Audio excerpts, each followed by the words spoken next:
Le 25 mai 2026, un satellite américain a détecté une anomalie thermique dans les montagnes du Zagros, à 85 km au sud-ouest d'Ispahan.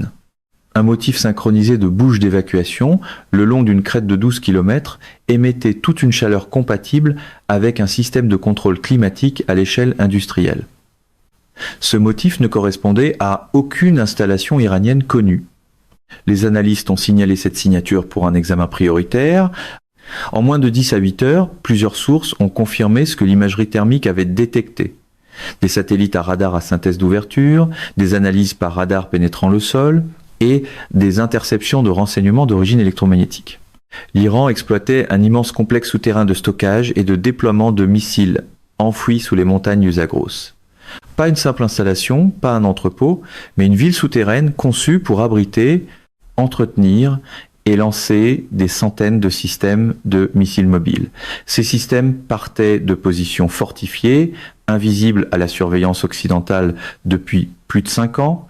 Selon les estimations du renseignement, l'installation contient de 500 à 700 lanceurs mobiles de missiles, des milliers de missiles, et une infrastructure capable de soutenir des opérations pendant des mois sans ravitaillement en surface. Pleinement opérationnel, depuis le début de 2024, l'Iran a mené toute cette guerre en disposant d'une réserve stratégique dont les services de renseignement occidentaux ignoraient totalement l'existence. Dans les prochaines minutes, je vais vous montrer exactement ce que l'analyse satellite révèle sur cette installation, comment l'Iran l'a construite sans être détectée et pourquoi cette découverte change toutes les hypothèses sur la capacité offensive restante de l'Iran.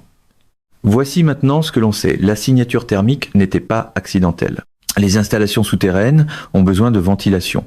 La chaleur provenant des contrôles environnementaux, des équipements électriques et de l'entretien des véhicules doit s'échapper. Le système d'évacuation iranien était sophistiqué, mais pas parfait. Le 25 mai, les conditions atmosphériques ont créé une couche d'inversion thermique qui a concentré les panaches d'échappement à un endroit où les capteurs satellites pouvaient les détecter. La percée n'est pas venue d'une meilleure technologie, elle est venue de la météo. Et une fois que les analystes ont su où regarder, le reste de l'installation s'est révélé. Les satellites à radar à synthèse d'ouverture peuvent traverser la couverture nuageuse et l'obscurité, mais ils peuvent aussi détecter des structures souterraines en mesurant la manière dont les ondes radar se réfléchissent sur différentes densités de roches et de matériaux de construction. Lorsque l'imagerie par radar à synthèse d'ouverture a été concentrée sur les coordonnées de la signature thermique, les analystes ont identifié un réseau de tunnels, de chambres et de passages pour véhicules creusés dans la montagne, à des profondeurs allant de 50 à 200 mètres sous la surface. L'installation est un réseau distribué de chambres réparties sur 40 km². C'est à peu près la taille de Manhattan, entièrement sous terre. Les principales chambres de stockage mesurent de 30 à 50 mètres de largeur, de 15 à 20 mètres de hauteur et s'étendent sur des centaines de mètres de longueur. Ce sont des autoroutes souterraines pour véhicules lanceurs mobiles de type transporteur, érecteur lanceur. Chaque chambre de stockage est reliée à la surface par des tunnels d'accès assez larges pour permettre le passage d'un véhicule transporteur érecteur lanceur. L'imagerie satellite a identifié au moins 14 sorties de tunnels distinctes, réparties le long de la crête, camouflées avec des filets et positionnées dans des vallées où l'imagerie aérienne a du mal à détecter l'activité. Les tunnels montent avec des pentes assez douces pour que des véhicules lourds puissent les gravir sans assistance mécanique. L'installation contient aussi des systèmes ferroviaires pour déplacer les missiles et l'équipement entre les chambres, des réserves souterraines de carburant diesel et de propergol solide, des ateliers d'entretien équipés d'outils de précision et des quartiers de vie pour du personnel capable de rester sous terre pendant de longues périodes sans remonter à la surface. Ce n'est pas un dépôt de stockage. C'est une base militaire autonome construite pour mener des opérations de combat prolongées depuis une position que l'ennemi ne peut pas voir et ne peut pas facilement détruire. Restez avec moi parce que le calendrier de construction est ce qui rend cette découverte véritablement alarmante et les implications stratégiques vont bien au-delà du nombre immédiat de missiles. Cette installation représente un niveau de tromperie stratégique qui remet en question toutes les évaluations des capacités restantes de l'Iran. L'analyse du renseignement, portant sur des images satellites archivées, recoupées avec des données d'activité sismique et des registres d'importation de matériaux de construction, suggère que l'installation a été construite entre 2019 et le début de 2024. Cela représente un calendrier de construction de 5 ans, mené entièrement sans détection par les systèmes de reconnaissance américains, israéliens ou européens. Comment l'Iran a-t-il caché cela pendant 5 ans? 3 facteurs. Un emplacement isolé, soumis à peu de surveillance satellite, des matériaux excavés utilisés pour construire de fausses lignes de crête qui paraissaient naturelles vues d'en haut. Une construction segmentée avec différents entrepreneurs travaillant isolément, ce qui a empêché les fuites. Au moment où l'installation est devenue opérationnelle en 2024, elle était déjà invisible et elle est restée invisible pendant 12 semaines de la campagne de surveillance aérienne, la plus intense menée par les États-Unis depuis la guerre du Golfe de 1991. L'inventaire des missiles est estimé à partir des dimensions des chambres de stockage. Chaque chambre peut contenir de 15 à 20 lanceurs mobiles. Avec un minimum de 30 chambres, l'inventaire total dépasse 500 lanceurs. Estimation prudente. Chaque lanceur transporte de 1 à 3 missiles. Le stock total approche 1000 missiles balistiques entreposés à des profondeurs pouvant atteindre 200 mètres, inaccessibles aux armes conventionnelles. Et voici la partie qui redéfinit toute la guerre de 12 semaines. Chaque frappe de missile, chaque lanceur détruit, chaque installation de production touchée par la puissance aérienne américaine et israélienne au cours des 3 derniers mois visait l'infrastructure visible de l'Iran. Des lanceurs mobiles opérant en surface, des dépôts de stockage identifiés grâce aux renseignements d'origine électromagnétique, des usines de fabrication situées dans des zones industrielles. L'hypothèse derrière chaque frappe était que la dégradation de ces actifs visibles réduirait la capacité offensive de l'Iran au point de rendre la poursuite de la résistance intenable. Cette hypothèse était fausse.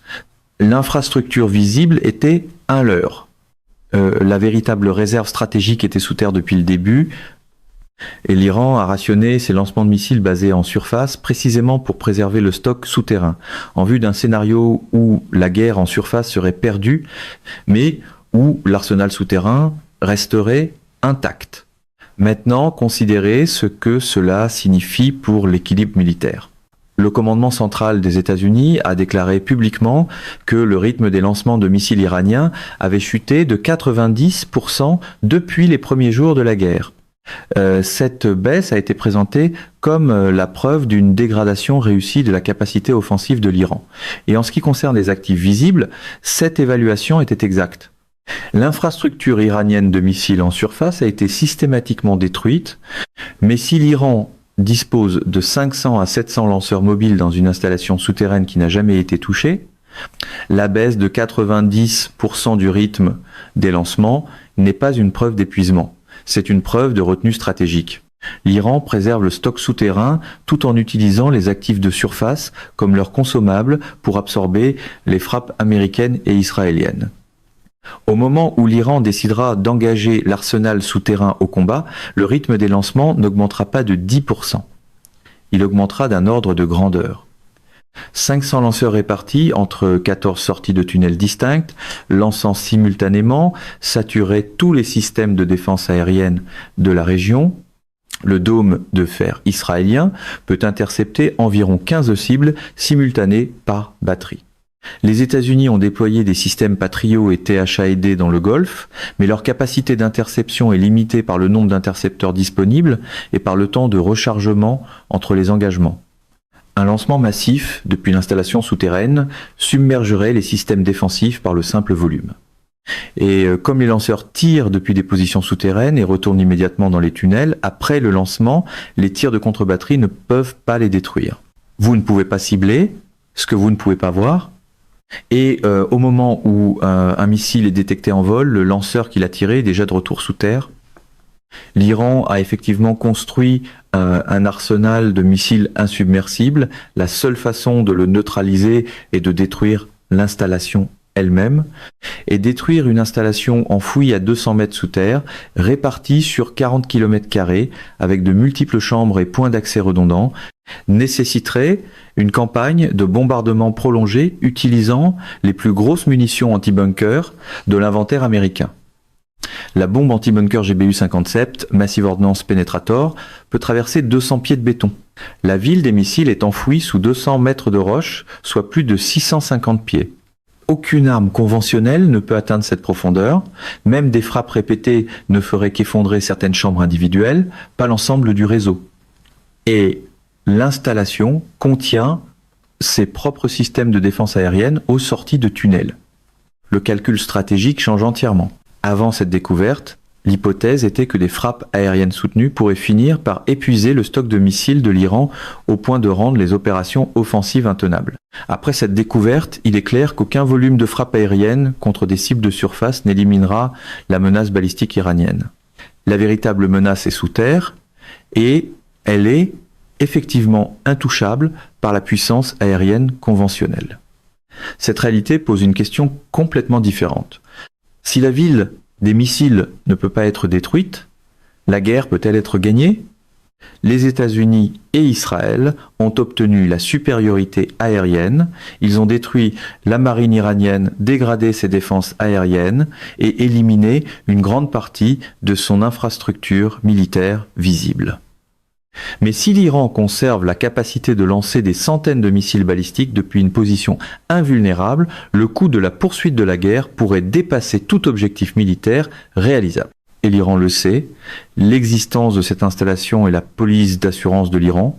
Tant que l'arsenal souterrain existe, l'Iran peut absorber des pertes en surface et continuer de menacer d'une riposte catastrophique au moment de son choix. C'est pas une armée vaincue, c'est une armée qui mène une défense stratégique en profondeur, qui échange des actifs visibles contre du temps, tout en préservant la capacité d'escalader lorsque le moment sera venu. La découverte de cette installation soulève une autre question. Combien d'autres existent ? La chaîne du Zagros s'étend sur 1500 km. L'Iran a eu 2 décennies pour se préparer à ce conflit. Les satellites recherchent des signatures thermiques similaires, mais la zone de recherche est énorme et la détection dépend de conditions atmosphériques rares. Cette incertitude constitue une ambiguïté stratégique en faveur de l'Iran.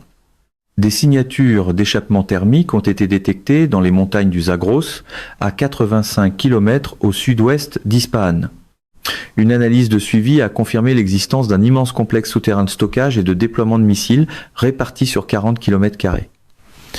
L'inventaire estimé va de 500 à 700 lanceurs mobiles de missiles, avec plus de 1000 missiles balistiques.